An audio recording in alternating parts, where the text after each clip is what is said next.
Hey, how's it going? POA here. We are going to go ahead and hop into another one of these draft box things from Commander Masters. And, let's see how we do. I feel like I've had a good run with this product. Gotten a lot of good things. I maybe did buy a little too much of it. Maybe. But, that's okay. Alright, so I'm gonna go a little quicker than previous ones in this particular one. So maybe it's kind of speed run, maybe not speed run. Either way, you know what? Okay. So we got Pathrazer of Ulamog foil, Chromatic Lantern to start us off on the decent rares. Awakening Sun's Avatar, Kaikar, the Wind's Fury, Gore Claw, Bastion of Remembrance. Okay, Frantic Search, and first pack done. All right, so 24 packs. We'll see how we do. It does seem like the draft boxes give you about 2 to 3 less mythics on average. That's our first one. We got Heliod, the Sun Crowned. You know what? I will. There's just there's so many great playables. Like, just take Resculpt. I love that card. Zuri's Predation, Teferi, Tatiova. Okay. All right.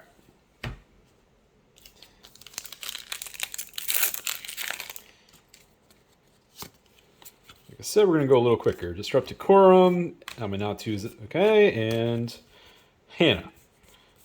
Sky Shroud Claim. Okay. We're just trying to see what kind of beef we get.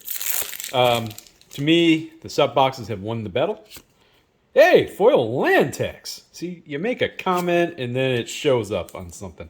Funny how that works. Oran Frostfang, good. All right, Scythe Claw, Braids. But the draft boxes are not bad. Are not bad at all. In some ways, I could argue that for a lot. Perhaps the draft box is kind of the way to go. Teshar, Alms Collector, Mirren, Vandal Blast. Of course, if the set boxes get low, stay low, or anything like that, that's kind of a no-brainer unless you're drafting. Brass Knuckles, Lifeblood Hydra, Xantia. Is that what I think it is over there? Hey, Velware Stone, Reality Shift. Cool. Generous Gift. Deep set. Okay, last pack of the first row. How did we do in that first row? Considering I don't exactly expect the same type of thing we get out of a draft box, or sorry, set box. Not terrible. Hey, Deadly Rollick. All right, we did okay. That's simple. That changed that from a to all right. Lorthos. Because foil land tax is really sweet. Heliod's a fine mythic.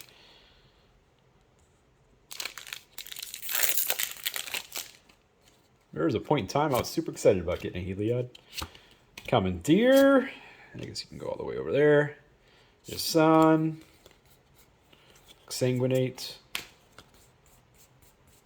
Yeah, Resculpt. Resculpt is... What I love about it is that, for the most part, people don't necessarily leave getting resculpted feeling like death. Like, you don't necessarily make an enemy... Stone Chieftain. Hey, the Ur Dragon. Okay. I had not pulled a regular Ur Dragon for myself, so that's kind of cool. That's especially cool because I don't really like the portrait Ur Dragon, and it's the only one I pulled for myself. So that means I'm gonna sell the portrait one and keep this one. There's some. I think I like some of the portraits. That's not one of them. That one's. They had such an opportunity to make like. Hey, it's Mother in Tithe. Huh. Nekusar's not bad. Soul Ring. Darksteel Mutation. Yeah, they had such an opportunity to make like the most crazy, awesome dragon art of all time and put it on a Borderless card. the Balefire Dragon one's pretty good, but that is kind of along those lines, right? Oh, foil Champion's Helm. I don't think that has any value right now, but I think that's pretty cool. Champion's Helm is definitely a card that did not apparently need a reprint. And it actually had a price point going into this set. But then you got to look at our cards actually even selling at that price. Are nobody buying them? Is it just sitting at that price because nobody's adjusting their price down to an area where somebody will buy it? It's one of those cards. Eternal Witness in foil. It's cool. Hey, the Archfiend of Despair. Cool. Hey, Ulamog, the Ceaseless Hunger. Cool. Oh, 3 in a row would have been just electric. All right, good pack. Good pack. This is a draft box. All right. So that's 6 mythics, with one of them being a foil, and then 5 regular ones so far. Foil, of course, is its own print sheet. Kodama's Reach in foil. Scourge of the Throne. Freylis. Ishkar. Yeah. Alright, cool. I haven't gone through a draft box this fast in a long time. Pure Steel Paladin. Heavenly Blade Master, Rankle, Master of Prankle, Thought Vessel, Path to Exile, All That Glitters. Oops, missed that one. There we go. Squee! Ah, that, I know it's not expensive, but that makes me happy. I had not pulled any Borderless Rejuvenating Springs. And as a person who does a lot of Simic, that is the one I wanted. Instead, I pulled like all the training centers and whatever. Let's just continue on. Sekar, Ariel, ooh, Eshnon's Altar. You know, this was a really good reprint in this product, but like now these can be had for super cheap, and I guess that's kind of a good thing. But I guess that one didn't need a giant reprint, did it? At least not yet. To be a wanted uncommon, that is. But then again, to creature. Oh, that's the first Borderless Smothering Tithe I pulled out of any product. Oh, cool. Okay. Why is it kind of... Huh, okay, well, for some reason it's not straight. That's weird. All right, Jisa? I mean, it's not bad. I'll put it in a perfect fit and with some other stuff, and it'll correct itself. Anyway, what was I talking about? It doesn't matter. 7 packs left.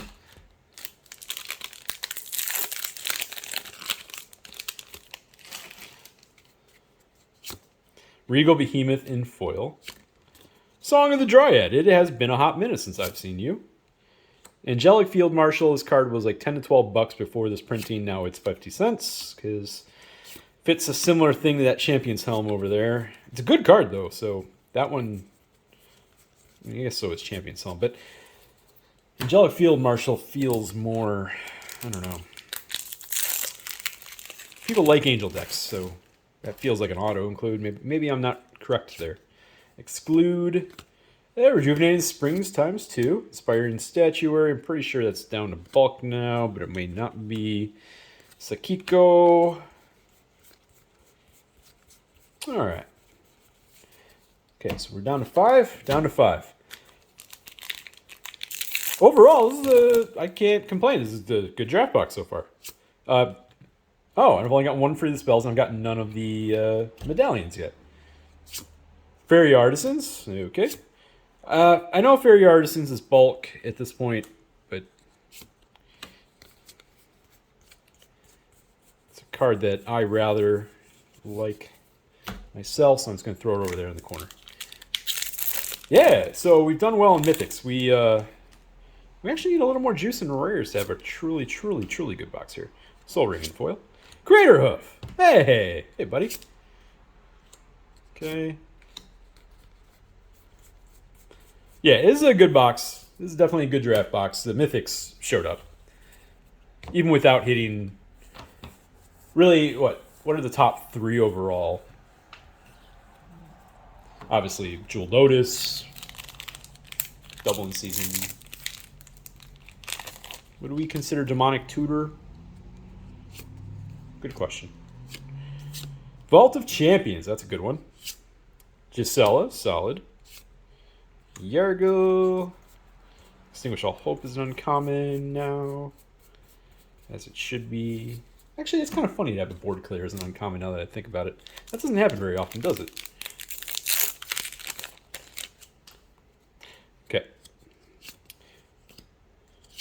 Inferno Titan. Righteous Confluence. Oof. Ashling. Yeah. Ah, Lightning Gears. Okay. I was wondering where one of those were. This guy shot a claim. All right, we're down to the last pack. Yeah, I mean, thankfully the Mythics showed up well. So this ended up being a good box. If the Mythics didn't show up well with this rare spread, this would have been a pretty weak box. It's funny how that works. Acidic Slime, forgot that was in here and got downshifted. Your own personal tutor, okay, good rare. Hey, all right. So at least the last pack's gonna be like, okay, cool. You know what? Tell you what, we'll give you a couple of good rares on to go. You've been patient with us. Yeah, so pretty good box. I mean, when you count what a 250 price tag or somewhere around there. I mean, you have Crater Hoofs and Arc Fiends that have been recovering in price. Smothering Tithe really hasn't, but it also didn't fall apart because it's Smothering Tithe. So it's hanging out strong. Ulamog's recovering already. The Dragon is actually holding on a little better than I thought it was going to be honest. I thought that was a card that was destined for sub 20. Just because you only need one. Like a lot of these other cards, you may need more than one for multiple decks in the 99. So that's kind of the argument of the Commander versus the 99, right? Cards that are heavily used in the 99 are the ones that people need many copies of. People don't need many Dragons. Why? Because that is the Dragon Commander. And if it isn't the Dragon Commander, then you are playing with dragons that are missing a color or two, like Miram, Sentinel Worm. Which then you can't play the Dragon in the 99. So I guess you couldn't Tiamat, but then why would you? You would just put Tiamat in the 99, wouldn't you? Am I wrong there? I might be wrong there. Thanks for watching.